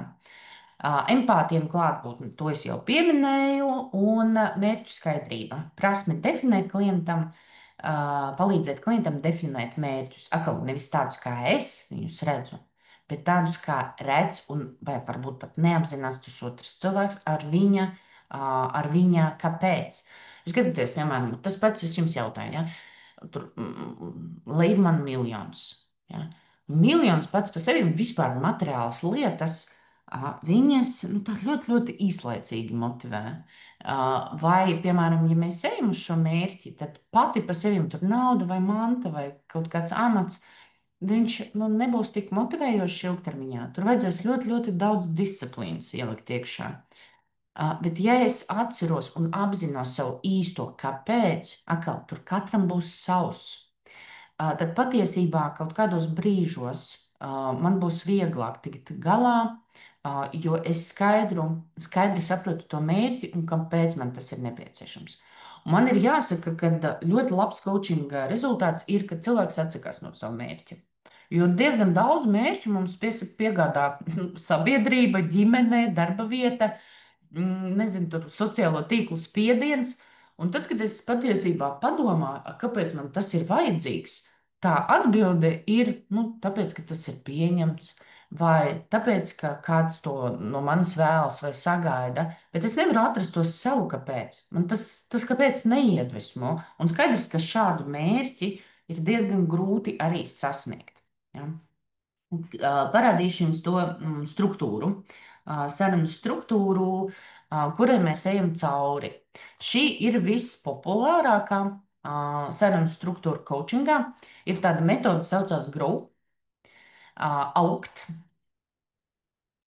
Un kā jūs redzat, tur tajā vārdā ir 4 burti. G mērķis, R realitāte, O iespējas un W will. Ja, tā kā griba, darbība. Šeit vienkārši tas will ir sadalīts divās daļās. Ja? Skatieties, sākumā mēs nosakam mērķi. Ja? Ko tad patiesībā es vēlos? Ko es vēlos no šīs sarunas? Vai kas ir tas punkts? Jo reizēm mērķis ir tāds, es nezinu, tur gribu kļūt par labu vadītāju, bet ko es varētu padarīt tagad, pusstundā vai stundā? Kādu rezultātu es gribētu? Ir tā kā lielais mērķis un ir apakšmērķis. Piemēram, es gribētu saprast, kur ir mani talanti un kur ir manas izaugsmes vietas. Ja? Vai es gribētu apzināt kaut kādu stratēģiju, kā es varētu tur nonākt? Katram te būs savs. Ja? Tā kā mēs nosakam mērķi šajā sarunā. Ar sapulcēm, starp citu, ļoti fantastiski strādā.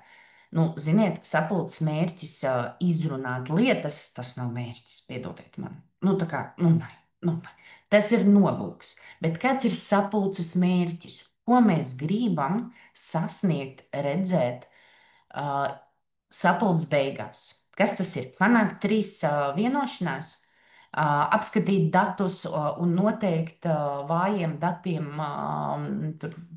labošanas iespējas, sadalīt atbildības. Kas ir tas mērķis? Ja mēs viņu atdalām to nolūku no mērķa, mērķi vienmēr ir izmērāmi. Jebko var izmērīt. Ja, jebko var izmērīt, skatieties, jūs pat savu potenciālu paspējāt izmērīt. Ja, pilnais potenciāls man ir 10, šobrīd es izmantoju uz piemēram, 4, 5, 6, 7 vai 8. Ja? Un te atkal mēs varam pat iekšēji subjektīvi vērtēt savu progresu. Tad, kad mērķis ir noteikts, nu, piemēram, sapulcī, tur izrunāt un nonākt līdz tur, trīs variantiem vai trīs vienošanās par kaut kādas situācijas labošanu, tad mēs pētām sākotnējo situāciju attiecībā uz šo mērķi, ņemot vērā, ka katrs cilvēks ir unikāls, katrs redz savādāk. Tur tā realitāte ir katram sava, katram ir savs nolūks kaut kādām rīcībām. Mēs nezinām, līdz ar to nav jēgas teikties. Pasaule ļoti steidzās. Un, ziniet, es lasīju, tur cilvēki, kas ir daudz sasnieguši savā dzīvē, viņi nekur nesteidzās. Un, ziniet, kas ir interesanti? Viņi nekur nesteidzās. Es saprotu, ka varbūt viņi var atļauties, tur ir kaut kādas komandas, bet tas, ko viņi dara, viņi pēta. Viņi taisa sev arī tādas, nu, stop brīžus. Piemēram, viens no vadītājiem fantastiskiem rīkiem ir stop laiks.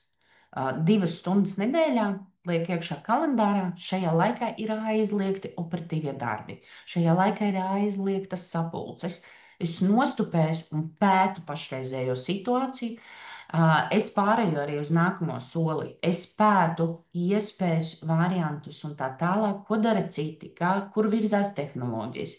Es papētu varbūt kaut kādus futurologus, kur mana nozara virzīsies. Ja? Es veltu tam uzmanību, jo ikdienā mēs, ziniet, mēs palaidām garām šos soļus. Mēs tā kā varbūt vēl zinām, ko mēs gribam, un tad mēs uzreiz lecam uz ceturto. Mēs pieņemam lēmumu.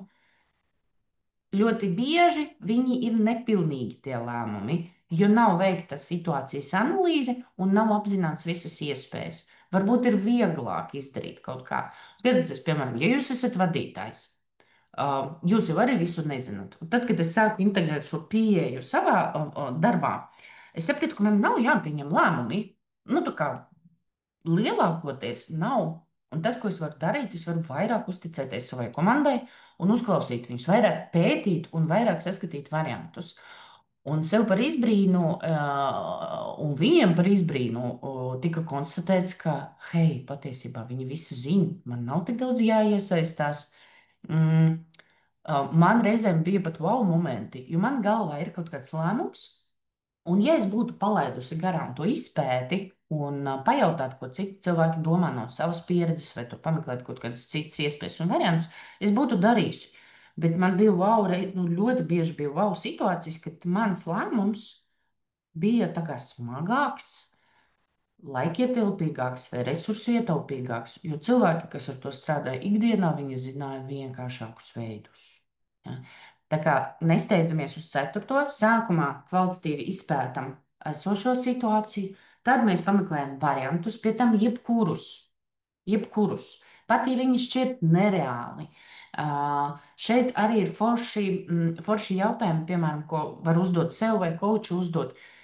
Labi, turpretojies, ir kaut kādi šķēršļi, ko tu pirms tam minēji. Ja nebūtu šie šķēršļi, ja, un ja nebūtu šie šķēršļi, ko tu varētu darīt?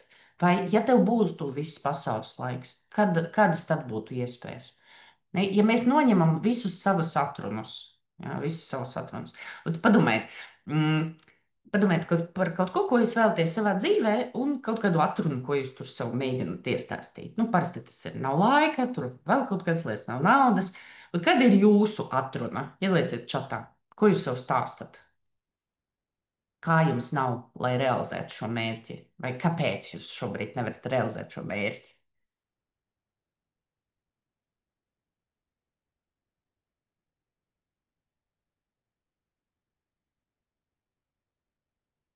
Jā, emocionālā nesagatavība nav laika laiks.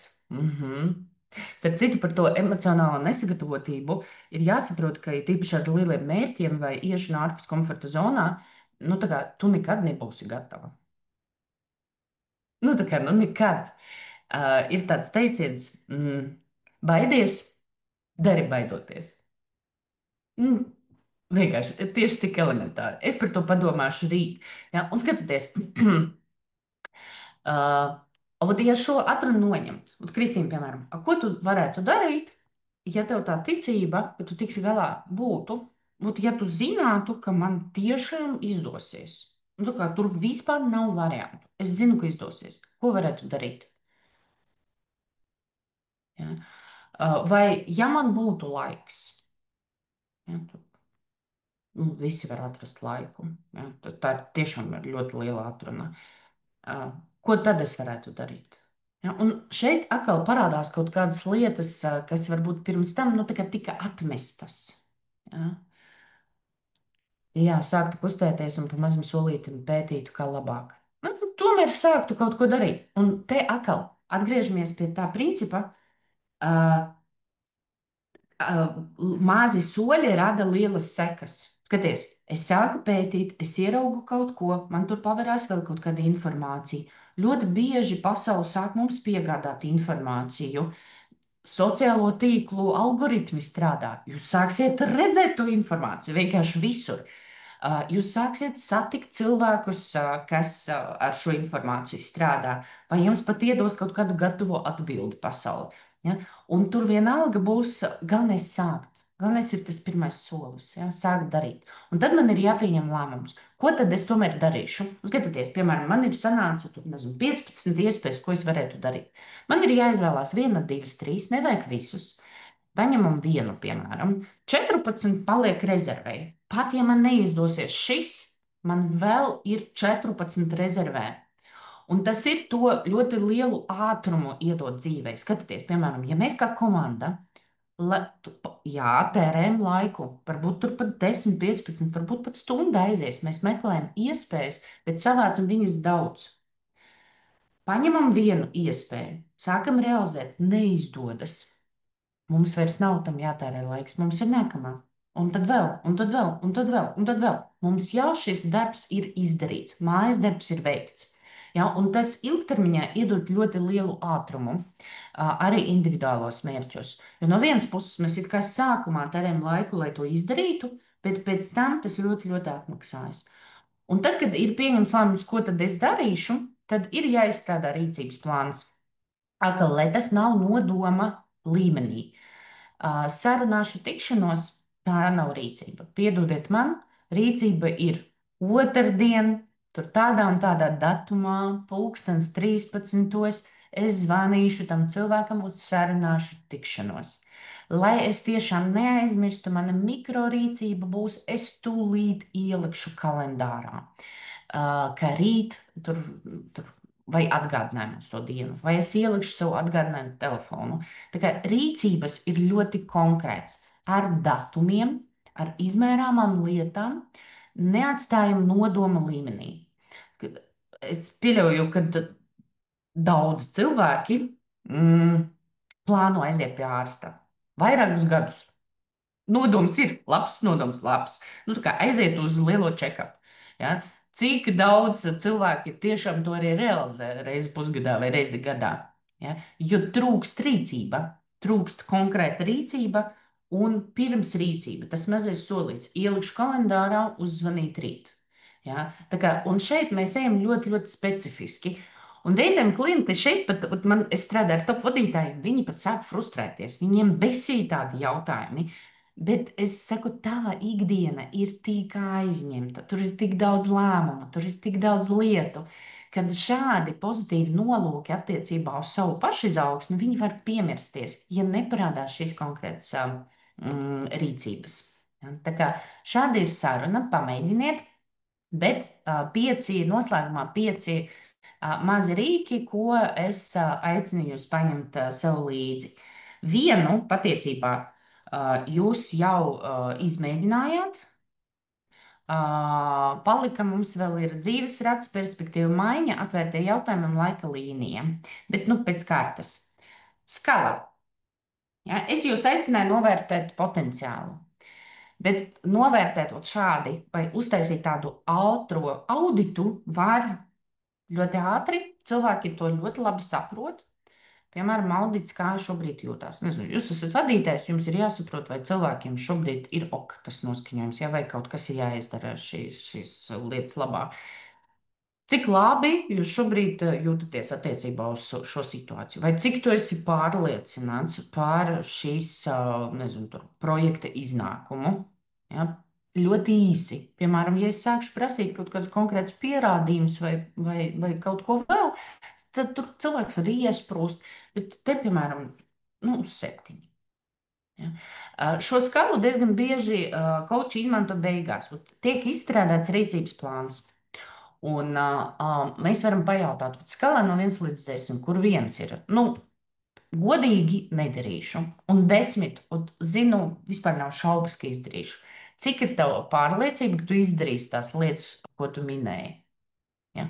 Un mēs zinām, ja atbildi ir 7 un uz leju, tad ir ļoti liels risks, kad mūsu iekšējā kolektīvs, kas mums tur darbojās, prokrastinētāji, tur baiļotāji un visi, ka viņi padarbosies un jūs to neizdarīsiet. Ja? Un šeit atkal ir tāds nākamais solīts.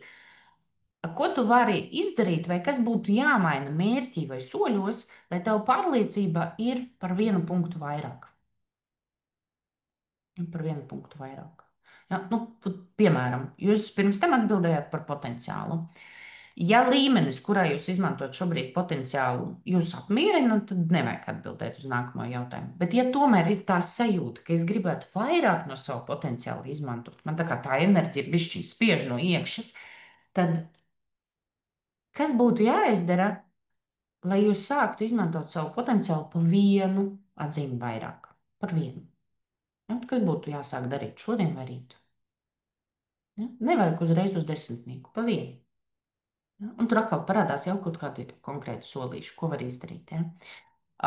Šo skalu mēs varam izmantot gan novērtējumam, gan progresa novērtējumam, gan izpratnē, kā cilvēks. Un tas ir ļoti ātrs rīks. Mēs varam saprast, kāda ir tā vīzija. Ja, piemēram, potenciāls, jūs atbildējāt. Potenciāls, piemēram, es novērtēju, ka ir uz 5. Ja. Kas būtu tavs 10?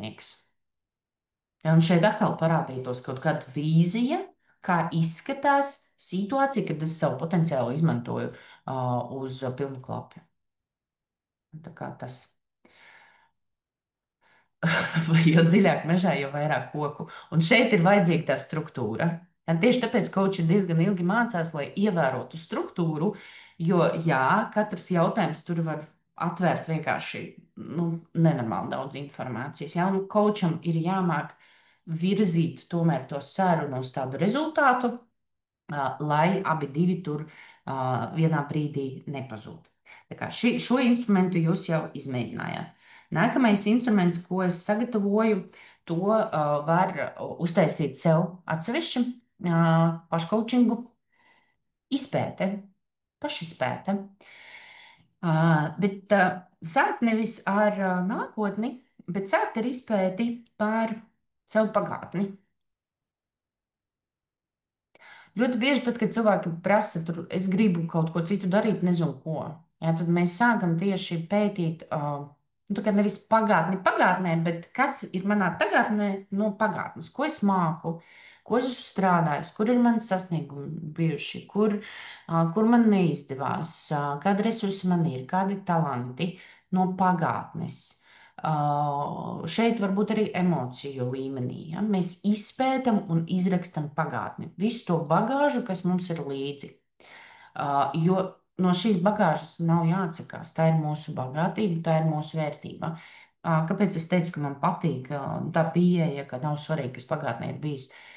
Ja es izgāju smagu situāciju, kaut kādu vai smagu notikumu vai kaut ko tādu sarežģītāku sasniegusi, tad patiesībā es esmu iemācījusies labāk, nekā man būtu tāda ļoti līdzena dzīve. Ja? No neveiksmēm, ja mēs kvalitatīvi tām ejam cauri un reflektējam par to, tad mēs mācāmies daudz labāk nekā no veiksmēm. Ja? Tā kā, ko es esmu iemācījusies no savas iepriekšējās dzīves? Tad, kad pagātne ir izpētīta, skatāmies, kas ir tagad. Ja? Tagad es esmu šeit, kas man ir apkārt, kas man ir svarīgs. Atkal vērtības vai tās svarīgās lietas var mainīties atkarībā no vecuma, atkarībā no tā, kas notiek apkārt, atkarībā no kaut kādām lielākām sistēmām. Ja? Kur es esmu šobrīd? Tad, kad šīs abas divas izpētes ir veiktas, kur es gribu būt? Ja mēs zinām, ka pārmaiņas ir neizbēgamas, tad kur es kur es gribu būt, lai tas ir, nu, nu kā, lai es nevis tāds kā upurīts, ka mani atved tur, kur atved, bet lai es pats veidoju savu apkārtni, lai es pats veidoju savu realitāti kā radītājs.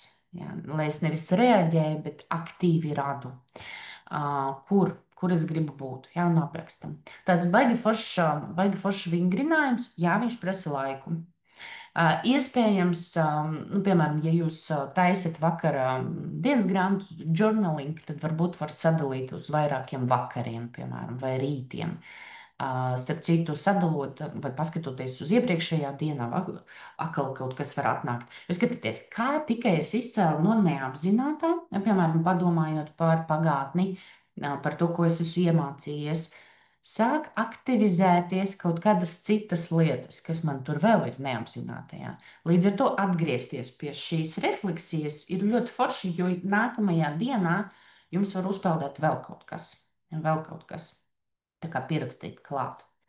Vēl viens instruments, ko var izmantot pašizpētē, ir dzīves līdzsvera aplis. Es jūs aicinu tagad ātri to izdarīt, pēc tam varēsiet padomāt un izdarīt to padziļināti. Dzīves rats man ir jāsaka, ka šim instrumentam ir dažādas pieejas. Reizēm ir, tā kā mēs izvēlamies paši, kā es domāju, no kā mana dzīve sastāv, ir rati ar gatavo. Es aicinu jūs tagad uz astotnieciņiem paskatīties, uzzīmējiet apli, 8 segmentus. Tur uzrakstiet 1, 2, 3, 4, 5, 6, 7, 8, un katru no segmentiem novērtējiet skalā no 1 līdz 10. Cik ļoti jūs šobrīd esat apmierināti ar šo dzīves sfēru? 1 ir galīgi neesmu apmierināts vai apmierināta. 10 ir maksimāli labi, vispār nevar vēlēties vairāk. Ja? Un savienojiet šos punktus. Jūs paskatīsieties, jūs vienkārši ieraudzīsiet, kur jūs šobrīd varbūt liekat mazāk fokusu, vai ko jūs šobrīd atstājāt novērtā, vai kas būtu tas, kam būtu vērts pievērst uzmanību, ja, un tomēr tur kaut kāda mērķa ir noteikti. Ja. Tā kā, bet atkal, var šādi veikt, kad ir presagatavots, un var veikt atsevišķi, tā kā pasēdēt un padomāt, nu kā mana dzīves sastāv.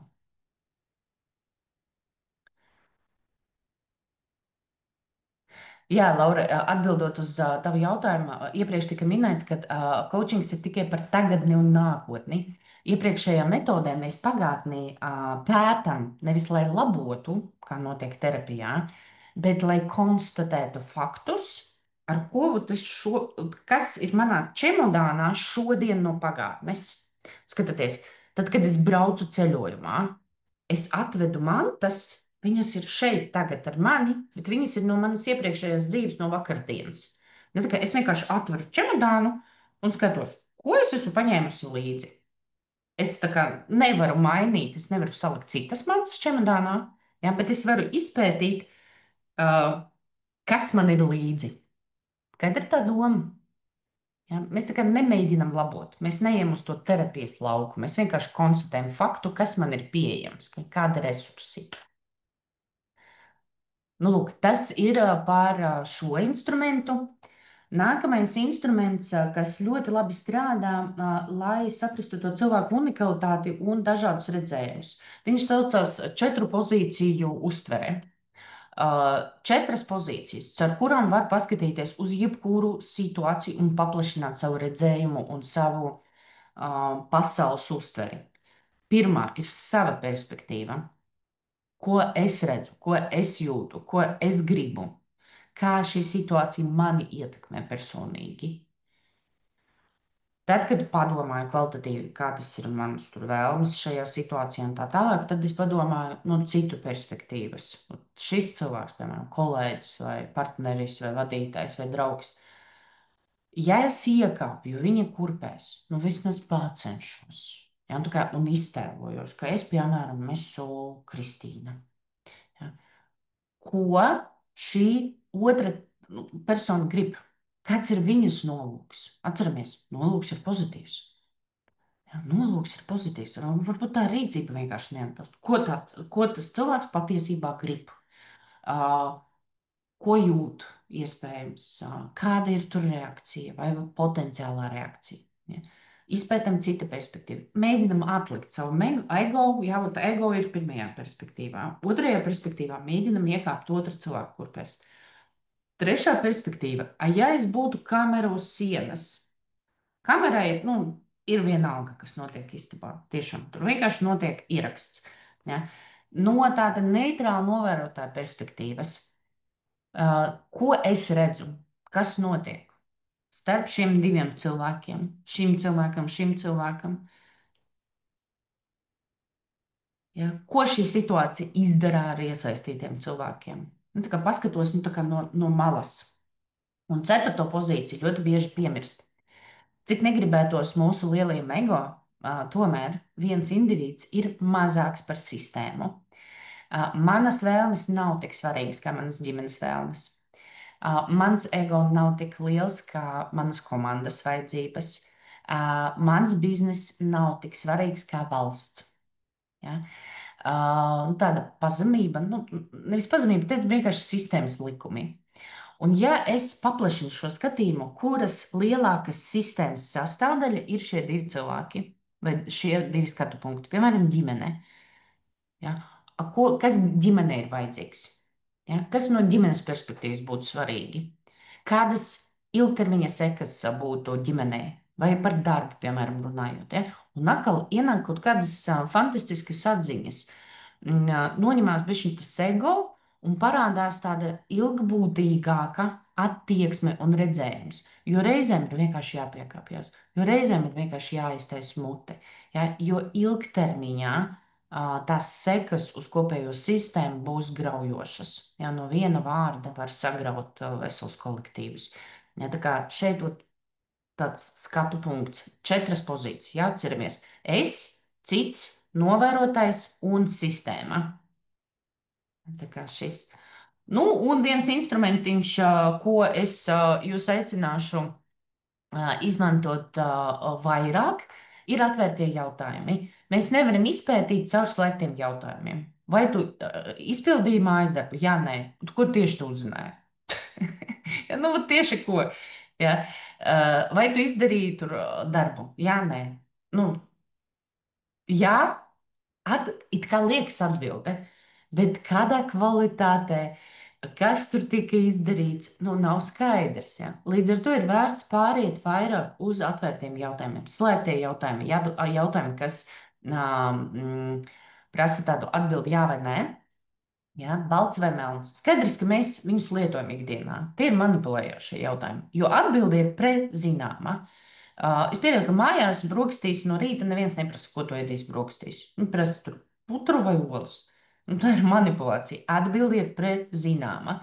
Atvērtais jautājums ir tas jautājums, kuru jūs varat pārsteigt. Ja, un jautājumu nolūki var būt ļoti dažādi. Tie var būt izpētes jautājumi, tie var būt skaidrojošie jautājumi, tie var būt mērķorientētie jautājumi, tad, kad mums bišķiņ jāpabīda tas cilvēks attiecībā uz mērķi. Tie var būt kaut kādi hipotētiskie jautājumi, kur mēs izpētam kaut kādus potenciālos scenārijus. Nav svarīgi, teiksim, tie veidi, svarīgi ir sākt sevi ķert pie slēgtiem jautājumiem. Jo ar slēgtiem jautājumiem mēs aizslēdzam savu realitāti, mēs redzam ļoti mazu daļu, ja, un mēs neieraugam plašāk. Līdz ar to iespēja robežās pamēģiniet papētīt, kā jums iet ar atvērtiem jautājumiem. Un es skatos, ka es beigās pļāpājos. Man palika vēl divi piemēri, kur coachingu ikdienā lieto. Te varbūt jau nepaspēšu jums izstāstīt to dziļāk un pamatīgāk, bet es jau pieminēju pirms tam, ja karjeras lēmumi, komandas konflikti, starp citu, tas pats četru pozīciju skatu punkts, viņš ļoti labi strādā pie konfliktu risināšanas. Ja, tad, kad tiek izrunāts caur dažādām prizmām, kā var paskatīties uz šo situāciju. Ja, tā kā coachingu ikdienā var lietot uz dažādiem mērķiem, darbā noteikti. Es pieļauju, ka vadītājiem tā vispār ir must prasme. Ja, šobrīd cilvēki paliek prasīgāki, attiecībā pret jēgu darbā, attiecībā pret klātesamību darbā. Un šeit, nu, attiecīgi vadītājiem man šķiet vispār tāda tiešām ļoti vajadzīga prasme. Man šodien, nu, kā jūs redzat, palika 3 slaidiņi, ir praktiski viss. Tas, ar ko man gribētos noslēgt, noslēgt ar aicinājumu rakstīt jautājumus, jo jūs šobrīd ir, jā, tie, kas ir, grib parunāties, es palikšu ilgāk un parunāšos ar jums. Ja nē, tad rakstiet uz e-pastu vai mobilo telefonu, es atbildēšu, bet individuāli, ko var padarīt? Pirmkārt, eksperimentēt ar jautājumiem. Tiešām paskatīties, kur es pats sev noslēdzu savu realitāti, kur es pats vai pati sev noslēdzu ar slēgto jautājumu, tās iespējas, kas tur apkārt patiesībā ir daudz. Aktīvā klausīšanās, mēģināt nu, vairāk tos cilvēkus klausīties. Jā. Ģimenē klausīties, nu, vismaz 5 minūtes tā ļoti aktīvi pievēršot visu savu uzmanību darba vietā. Turpināt mācīties. Ja, turpināt mācīties, jo mēs zinām, pārmaiņas ir neizbēgamas. Ja mēs pārstāsim mācīties, tad pasaulē neapstājas. Šobrīd pasaule ļoti, ļoti ātri attīstās. Līdz ar to mums vajadzētu paplašināt savu zināšanu kopumu. Vai būs lekcijas ieraksts? Būs. Ja. Par mācībām runājot, nepaspējuši atkal izstāstīt, vienkārši pāris vārdos pateikšu. Metakoučā 2 reizes gadā ir kurs, coachinga kurs, kur mēs diezgan daudz mācāmies, ir 9 moduļi, un nākamais sāksies 10. janvārī. Es jūs aicinu tos, kam interesē paplašināt savu skatījumu, kam interesē šos instrumentus iegūt, nav obligāti pat profesijai. Mans ceļš, piemēram, bija, es biju vadītāja. Ja? Es biju vadītāja, kur meklēju papildus instrumentus vai pašizaugsmēji. Ja? Vienkārši papētīt, kāda ir programma, kāda ir mācību datumi. Mēs kopā tiekamies 18 reizes, 18 dienas, sestdienās, svētdienās un ļoti daudz prakse. Coachingu nav iespējams iemācīties caur teoriju. Jā, varbūt kaut ko apzināties, bet iemācīties īsti nē. Līdz ar to ļoti daudz prakse. Un līdz 15. novembrim ir izdevīgāks piedāvājums, agrāk putnīm cena. Jā, maksājums ir diezgan liels, līdz ar to tam lēmumam ir jābūt tādam ļoti apzinātam un tiešām jāizpēta programma. Tomēr var arī sadalīt pa mēnešiem. Jā, var tagad līdz 15. novembrim pieteikties un samaksāt par pirmo moduli, un pārējo maksājumu tad sadalīt no janvāra līdz jūnijam vienādās daļās. Jā, šādā veidā sev palīdzot varbūt ekoloģiskāk ar maksājumiem. Nu, lūk, bet, ja negribat mācīties, vai arī nu, ne tagad, es zinu, ka uz šo lēmumu cilvēki briest reizēm pat pāris gadus, tad vienalga jūs aicinām piesakot mums sociālos tīklos. Šāda veida webināri mums notiek pāris reizes nedēļā, mēnesī. Starp citu, nākamais 13. novembrī paskatieties mājaslapā. Ļoti interesants būs. Mana kolēģi stāstīs par spirālo dinamiku caur dāvanu prizmu. Ir tāda teorija, spirālā dinamika, kas saka, kā mūsu izpratne un pasaules redzējums mainās mums garīgi augot. Tā kā tur ir vēl pamatīgāk, nekā es jums šodien par to attieksmi stāstīju. Bet tādā vienkāršā valodā cer to, kas katram būtu svarīgi no dāvanu skatu punkta. Ja, tad ļoti, ļoti būs interesants webinārs. Un mēneša beigās, 27. novembrī, ja es nemaldos, tad mana kolēģe Evija stāstīs par metodēm, ja visa kā ir par daudz, respektīvi par labbūtību. Ja kādam ir aktuāli, ja šobrīd jūtat, ka ir par daudz visa kā, tad arī piesakojiet, reģistrēties un nāciet. Es izslēgšu ierakstu, un tad Laura iedošu vārdu.